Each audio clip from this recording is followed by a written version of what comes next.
Subject में 75 attendance नहीं होगी तो आप डिटेन हो जाओगे और डिटेन होने के बाद आपको एग्जाम में नहीं बैठने दिया जाएगा।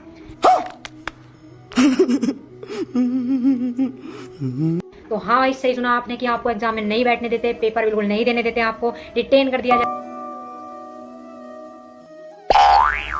तो hello guys, welcome back to my YouTube channel. तो आज हम जानने वाले हैं काइट में अटेंडेंस का क्या रहता है सीन भाई। तो भाई पहले एकेटीयू से था, तो एकेटीयू से 75 देख लेते थे ओवरऑल अटेंडेंस। ओके, अब है हमारे पास भाई ऑटोनोमस हो गया है तो 75 का क्राइटेरिया फिर भी है, पर अब पर सब्जेक्ट कर दिया है। अगर आपके किसी भी सब्जेक्ट में 75 अटेंडेंस नहीं होगी तो आप डिटेन हो जाओगे और डिटेन होने के बाद आपको एग्जाम में नहीं बैठने दिया जाएगा। मजा आया, और मैं ये जो मजा है हिंदुस्तान के हर व्यक्ति को देना चाहता हूँ। तो हाँ भाई, सही सुना आपने कि आपको एग्जाम में नहीं बैठने देते, पेपर बिल्कुल नहीं देने देते, आपको डिटेन कर दिया जाएगा और आपको एक इन्होंने एक्स्ट्रा एग्जाम रखते हैं, उनको आप कर सकते हैं जो मिड सेमेस्टर फर्स्ट और सेकंड के बाद और ईएससी एग्जाम से पहले कंडक्ट ये कराते हैं, उसमें आपको बैठाएंगे ये, ठीक है। तो भाई अटेंडेंस का सीन आपको जानना है तो ये पूरी वीडियो आप देख सकते हैं। ये अटेंडेंस के ऊपर बनी हुई है कि क्या क्या इसमें अटेंडेंस का कैसे रहेगा और आप क्या क्या कर सकते हैं कैसे। तो सबसे पहले आप स्टार्टिंग में पूरी क्लासेस ले सकते हैं, अटेंड कर सकते हैं। जैसे भाई मेरी भी पूरी चल रही है यहाँ पर क्लासेस, मेरी सिर्फ 2 दिन छुट्टी हुई है, उसमें मेरी 4% अटेंडेंस गिरी पड़ी है, ठीक है। तो अभी तक मैंने अपना अच्छा 96 का रखा है, 96% अटेंडेंस मेरी चल रही है, ठीक है। तो बहुत सारों को लगता होगा कि भाई अटेंडेंस का तो हवा हो जाएगा, हम कर लेंगे या कुछ, भाई बिल्कुल नहीं हो सकता यहाँ पर। और ऐसा भी हो जाता है कभी कभी आप आए हो प्रेजेंट हो, टीचर को आपने अटेंडेंस भी बोली पर गलती से आपकी अटेंडेंस नहीं लग पाई। आपकी अटेंडेंस अगर आप सोचोगे कि अगले दिन लगवा ले तो भाई वो अगले दिन होता नहीं है, पोर्टल लॉक हो जाता है, आपकी अटेंडेंस रह जाती है, ठीक है। टीचर्स बोल देंगे भाई आपको कल बताना था, आप शाम मेरे को मैसेज कर सकते थे, फ़ोन करके बोल देते, ये सब उनका वो रहता है। तो इसके बाद कुछ नहीं होता आपकी अटेंडेंस का, तो आप उनको पहले ही बोल सकते हैं कि मैम या सर जो भी है कि मेरी अटेंडेंस नहीं लग पाई है या एब्सेंट लग गई है उस चक्कर में। तो आप उनको मैसेज करके या कॉल करके कुछ भी बता के अपना मतलब करके अटेंडेंस लगवा सकते हैं। और वो उसी दिन लगवानी होती है, रात को 12 बजे तक ही पोर्टल खुला रहता है, यानी ईआरपी फिर लॉक हो जाता है तो किसी की अटेंडेंस नहीं लग पाती है मतलब। तो आप उसको भी देख सकते हैं कि कभी कभी टीचर्स की गलती से भी हो जाता है, होता नहीं भाई, हुआ है मेरे साथ तो बिल्कुल हुआ है, ठीक है। अब क्या मतलब 1-2 मतलब मैं प्रेजेंट था और मेरे को शो नहीं हो रही थी, कुछ ईआरपी में गड़बड़ हो रही थी मेरी पिछले सेमेस्टर में, तो मेरी 2-3 उसमें ज़बरदस्ती के एब्सेंट लगी पड़ी थी और उसकी वजह से मेरी अटेंडेंस कम चल रही थी, जिसके वजह से मैं छुट्टी मतलब मेरे को ज़रूरत थी पर छुट्टी नहीं मार पाया। ये सब क्या देखना पड़ रहा है, अच्छा है मैं अंधा हूँ। पर आप ऐसी गलती मत कीजिएगा, आप चेक करके और अच्छे से अपना मतलब अटेंडेंस को मेंटेन करके रखिएगा। और मार्क्स की बात रही भाई, जब आप एग्ज़ाम देते हैं आपकी कॉपी चेक होगी और कॉपी चेक करके आप मार्क्स अच्छे से चेक कर लीजिएगा, क्योंकि ऐसा भी हो जाता है यहाँ पर कि आपके नंबर 0 भेज दिए जाते हैं, ठीक है। मेरे साथ ऐसा हुआ है कि मेरे यहाँ पर फर्स्ट सेमेस्टर में मेरा मिड सेमेस्टर सेकंड दिया था, उसमें मेरे थे नंबर भाई कम थे लेकिन ज़्यादा नहीं थे, ठीक है। उसमें अपना मैंने दिया था और यहाँ से 0 भेज दिया डिपार्टमेंट से, वहाँ 0 गए और उसके चक्कर में मेरे मतलब नंबर कम रह गए हैं।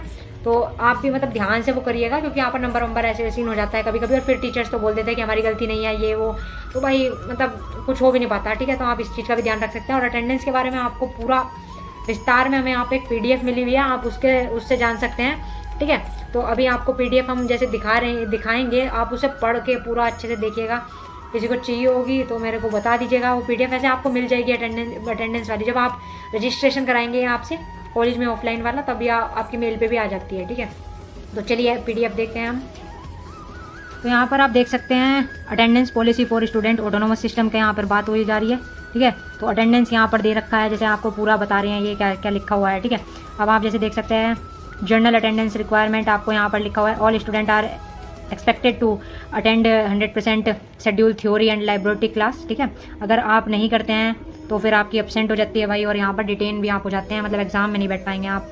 उसके बाद जैसे यहाँ पर लिखा हुआ है कि maximum total extra attendance weightage जो है जो 15% है वो भी आपकी मेडिकल में होगी, एक्स्ट्रा करिकुलम में होगी, ठीक है।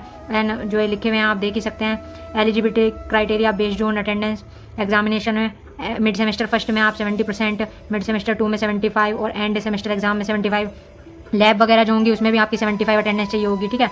तो आप ये मिस नहीं कर सकते। यहाँ पर सिर्फ 75% ये लिख रही है, लेकिन भाई ये ओवरऑल नहीं होगी, पहले ही आप मतलब इस चीज़ को ध्यान में रखें, क्योंकि ये पर सब्जेक्ट ही गिनी जाएंगी आपकी।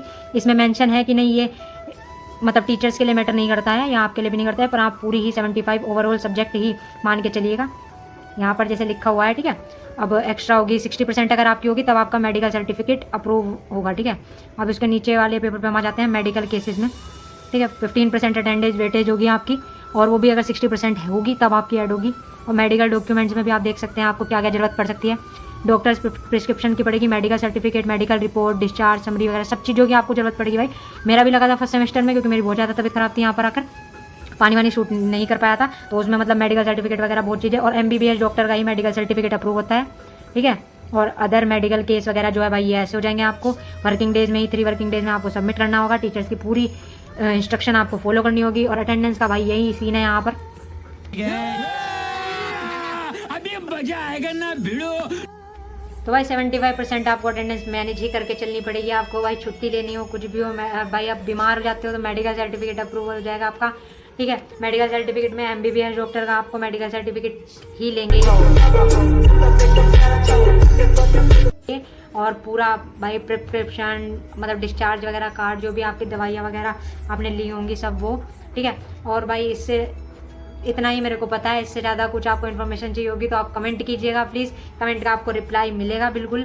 और कोई क्वेरी हो तो आप बता सकते हैं, और किस चीज़ पे आपको वीडियो चाहिए वो भी आप बता सकते हैं, उस पर भी आपको वीडियो प्रोवाइड की जाएगी। और थोड़ा टाइम लग सकता है, जैसे कि 1-2 चीज़ों में अपनी क्लासेस वगैरह मैनेज करना, और भाई बहुत सारों को लगता है कि मेरी वीडियो मतलब ऐसी ही रहती है ना भाई, टाइम नहीं मिल पाता एडिट ढंग से करने का, तो और फिर मैनेज भी खुद ही करनी होती है मेरे को, एडिट भी खुद ही, शूट भी खुद ही, भाई अपना कैमरामैन भी खुद ही में ही, तो एडिट भी खुद ही करके थोड़ा टाइम लग जाता है, उसके लिए सॉरी। पर वीडियो को ज़्यादा से ज़्यादा शेयर कीजिएगा और लाइक कीजिएगा और कमेंट जरूर कीजिएगा। Thank you for watching guys, thank you so much.